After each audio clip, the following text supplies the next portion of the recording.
We consume about 50 cubic metres of water in the PCB manufacturing process, and it all has to be treated before we can discharge it to the drain.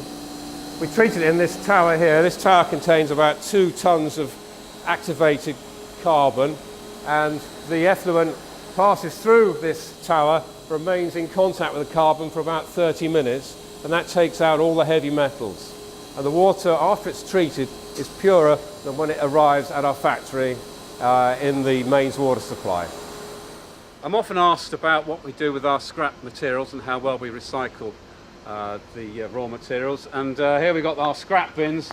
Nothing really goes to waste. We've got steel scrap here, general workshop scrap, copper brasserie, which is the remains of what's left over of the circuit boards when they're routed out. We've got scrap aluminium here, more copper brasserie, and scrap aluminium here. This is part of the production process. These are the entry boards in the drilling process. There you are, you can see the holes through that. One of those is used for every panel we drill, and that all gets melted down and used again. We recycle the cardboard as well. Bin full of cardboard there. All the pallets we use get recycled. They're sent back for reuse. Anything we can't specifically recycle goes in this bin, where it gets collected each week and goes to a combined heat and power generation plant where it gets incinerated and produces electricity.